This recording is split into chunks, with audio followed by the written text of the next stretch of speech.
Hi everyone, Jarrell here. I just wanted to share this zither with you before I started the restoration and repair process. I don't want to alter or change anything on this instrument really, I just want to fortify it so it doesn't sustain any further damage and it can withstand a new set of strings and be 100% playable. As with many zithers from the 1800s era, this one comes from the late 1800s. They tend to play in the key of F. Now, what I find most interesting about this particular one is that it has a sort of dual peg system here that allows you to get two different pitches out of the string. So at the bottom, you have your chromatic strings. You can play a scale there. And as you go up the strings there are pegs that allow the top half of the strings to be used in the chords. As you can see, they come up a bit. It's quite interesting. Now, the sticker in there says that it is a symphony harp,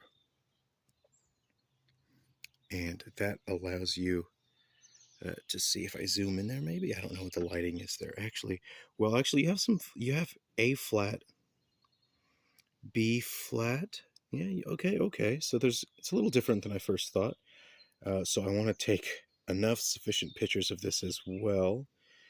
And maybe I can show up close, but I really want to show you a good look. I want to clean this up, but I don't want to risk damaging it, so I just need to make sure what everything will be tuned up as.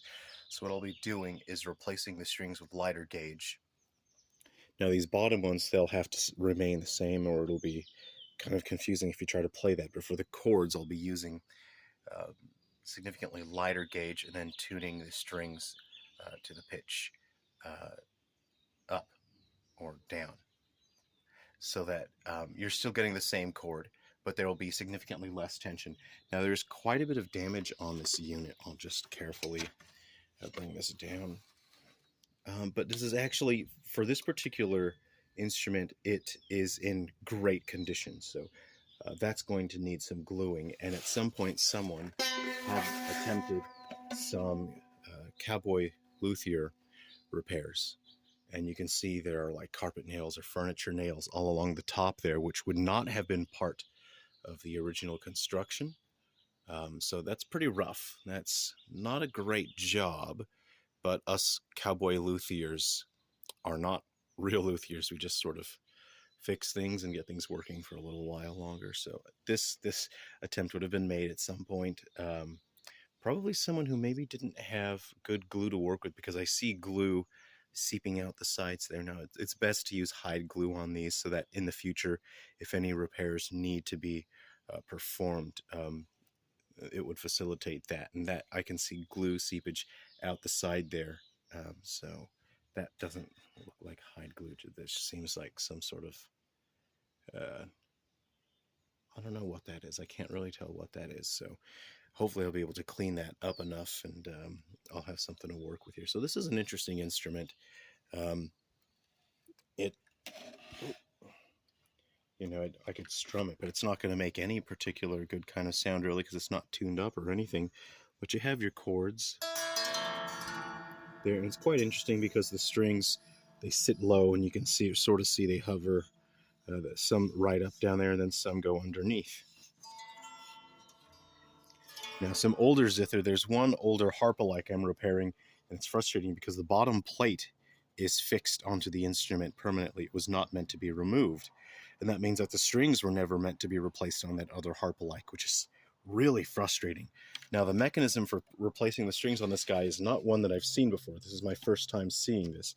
You see there are sort of nails in there, and the strings are attached, or not nails, it's like a bit of metal in there. And it's really interesting because I've not seen that before. So the strings have to attach to that metal. So I suspect I'll have to loosen the strings at the pegs and then use something to push those metal rods out, because they are attached to metal rods. So that's less convenient than I would like. So anyway, that's the zither. If you're interested in seeing the process, just comment, let me know, and I can share some of the process. And I'll also be sharing the instrument once I've cleaned it up and fixed it, and I've got new strings on there, and it's totally playable. I suspect that it will sound something similar to the ale zither that I restored a few months ago. That one really sparkles, it shimmers, it's really fantastic.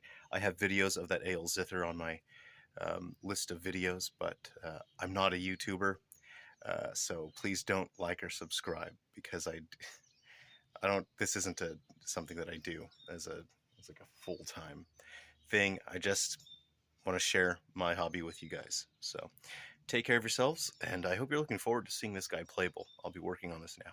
I'll see you around. Take care.